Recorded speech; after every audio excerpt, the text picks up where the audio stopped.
आज की इस वीडियो में हम बात करने जा रहे हैं सीबीएसई के प्रैक्टिकल एग्जाम के बारे में। 2024 में जो आपके प्रैक्टिकल एग्जाम होने हैं वो आपके होने हैं, लगभग जनवरी में स्टार्ट हो जाएंगे और वो स्कूल वाले कभी भी आपसे ले सकते हैं।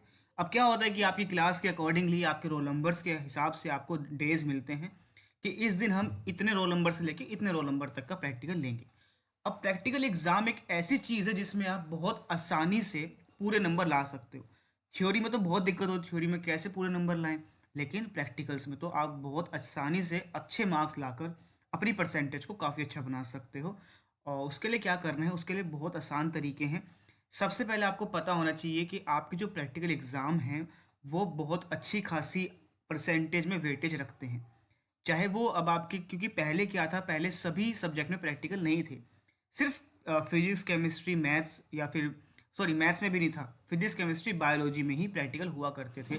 लेकिन अब क्या है, अब आपके हर सब्जेक्ट में आपको असाइनमेंट्स या फिर जो भी आपका वर्क होता है जो कि थ्योरी के अलावा दिया जाता है वो काउंट होता है हर सब्जेक्ट में।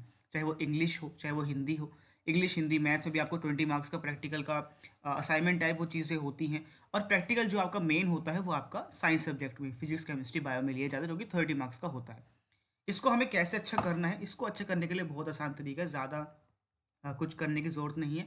मेनली क्या है, सबसे पहला जो हमारे पास वर्क आता है, पहली चीज़ वो है फाइल। हमारी जो फाइल होती है, जो आपको आपके टीचर्स आपकी फ़ाइल बनवाई होगी उनको आपसे, वो आपको कंप्लीट करनी है। कई बार वो हम कंप्लीट नहीं करते, हमारे एक दो प्रैक्टिकल रह गए, मान लो लिखने रह गए, हमने चेक ही नहीं करा रखे हैं, तो अपनी फ़ाइल को चेक करो कि वो कंप्लीट है या नहीं।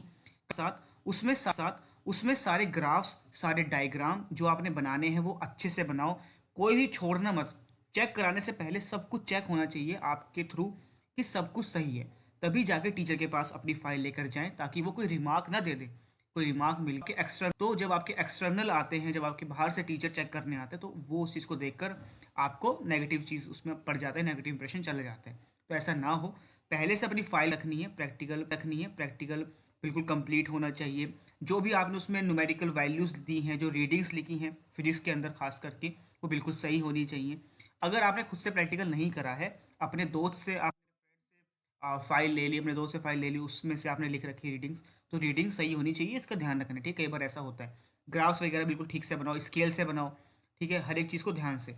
तो आपकी जो फाइल है कंप्लीट होनी चाहिए और चेक होनी चाहिए। उसके बाद जो आपको असाइनमेंट दिए जाते हैं वो भी आपको ऐसे ही अच्छे से बनाने, कंप्लीट रखने और चेक रखने हैं, ताकि जब एक्सटर्नल आए वो आपसे फाइल ज़रूर मांगेगा, तो ताकि वो चेक करता है कि इसने कैसा परफॉर्मेंस है, चेक वगैरह है या नहीं फाइल, उसी से वो पता कर लेते हैं। तो ये पहला काम हो गया।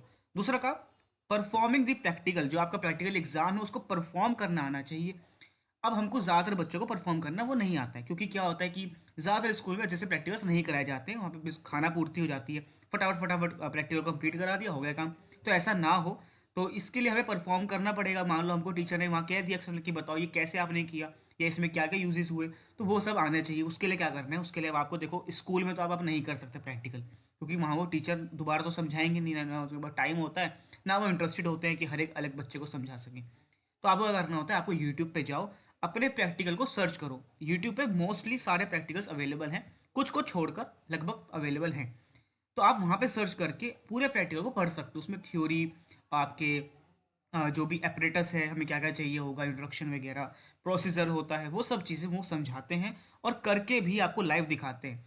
तो वो सब आप देख के जाएं, ताकि आप करने में आपको आसानी रहेगी। कब मान लो आपने अपने दोस्त से देख रहे हो, आपके ग्रुप है, उस ग्रुप में आप सब प्रैक्टिकल्स कर रहे हो, तो आप कर तो रहे हो, आप काउंट तो हो जाओगे, लेकिन मान लो अगर एक्सटर्नल बीच में आ जाता है, पूछता है कि ये कैसे हुआ, तो आपको थोड़ी बहुत नॉलेज होगी तो आप बता दोगे, नॉलेज नहीं होगी तो बता नहीं सकते हैं। वहाँ पे दिक्कत होगी, उसको लगेगा कि इसने खुद से नहीं किया है, इसने तो देख के कर लिया, ये रीडिंग इसने किसी से चुरा ली है। तो ये चीज़ें ना हो, तो आपको अपने प्रैक्टिकल्स की नॉलेज होनी चाहिए। कई बार स्कूल वाले आपको उसी दिन बता देंगे कि आप इस रोल नंबर के पास ये प्रैक्टिकल आएगा, तो आपको एक या दो प्रैक्टिकल मिल जाएंगे, उसी के थ्रू आप कर सकते हो। सभी स्कूल में वैसे तो अलग अलग होता है, कुछ स्कूल वाले तो बहुत ही लीनियंट रहते हैं, बहुत आसानी से प्रैक्टिकल करवा देते हैं, कुछ थोड़े स्ट्रिक्ट होते हैं तो वहाँ दिक्कत होती है।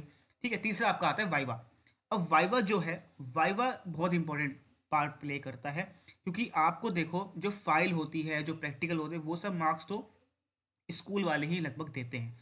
मेन जो नंबर एक्सटर्नल देता है वो वाइवा के देता है। आपसे वो कुछ क्वेश्चंस करेगा, उसके आपको आंसर्स पता होने चाहिए, और बहुत कॉन्फिडेंटली आपको रहना होता है। बिल्कुल भी आपको उसमें घबराना नहीं है। अगर नहीं आता है तो उसको आप बोल दो कि सर मुझे ये वाला क्वेश्चन नहीं आता है, आप प्लीज़ मुझे कोई और इसी चैप्टर से कुछ और पूछ लीजिए, ऐसा बोल सकते हो अगर नहीं आता है तो। लेकिन चैप्टर आना चाहिए, कम से कम आपको कुछ चैप्टर अच्छे से आए, ताकि वो अगर पूछे कि आपको कौन सा चैप्टर आता है तो आप बता दो। कई बार वो टीचर खुद से पूछते हैं कि बताइए आपको कौन सा चैप्टर अच्छे से आता है, तो वो चैप्टर का नाम लेना है, उसमें से वो जो भी पूछे आपको अच्छे से बताना है। एक आपको फिजिक्स के अंदर सारी यूनिट्स याद होनी चाहिए, यूनिट्स पूछ लेते हैं, ठीक है, सिंबल्स पूछ लेते हैं। तो ये बहुत छोटी छोटी चीज़ें हैं जो आपको पता होनी। डायमेंशंस वगैरह तो नहीं पूछेंगे, लेकिन यूनिट्स वगैरह एकदम से पूछ लेते हैं कि इसकी यूनिट क्या होती है, या फिर इसका क्या मतलब होता है, इलेक्ट्रॉन का चार्ज क्या होता है। ये बहुत बेसिक चीज़ें पूछ लेते हैं जो कि आपको आनी चाहिए। और एक आपको अपने चैप्टर्स के सारे नाम याद होने चाहिए कि हमारा कौन सा नंबर पे कौन सा चैप्टर है, उसका नाम क्या है। कभी पूछ लेते हैं बताइए सेकंड चैप्टर का नाम क्या है, तो नाम पूछ लिया, हमें नाम ही नहीं पता कि हमारे चैप्टर्स का नाम क्या है, तो टीचर क्या सोचेगा कि इसको सब चैप्टर का नाम ही नहीं पता, इसने क्या पढ़ा होगा चैप्टर के अंदर। तो ये कुछ बेसिक बेसिक चीज़ें हैं जो हमको पता होनी चाहिए कि हमारी बुक का नाम क्या है, या हम हमारी जो चैप्टर्स हैं उसमें क्या क्या है, क्या क्या क्या उसका नाम है। तो ये सब बिल्कुल बेसिक चीज़ें होती हैं जो हम इग्नोर करते हैं, और बाद में वहाँ पे फिर वाइवा ख़राब हो जाता है, फिर वो मार्क्स काट लेते हैं। तो ऐसा ना हो, हमको तो पूरे में से पूरे चाहिए, 30 आउट ऑफ 30 चाहिए। तो ये चीज़ों का ध्यान रखना है। तीस और जो मेन चीज़ है वो है बिहेवियर अच्छा होना चाहिए। अब आपने थ्रू आउट क्या किया अपनी क्लास में, कैसा आपका बिहेवियर रहा वो अलग बात है, लेकिन एक्सटर्नल के सामने अच्छे से रहना है, ठीक है। फालतू की कोई भी ऐसी चीज़ें मत करना जिससे नेगेटिव इम्पैक्ट जाए, ठीक है। तो आप वहाँ पे एग्जाम देने जा रहे हो, एग्जाम के थ्रू ही सीरियसली अपने एग्जाम को दो, इस चीज़ का ध्यान रखना।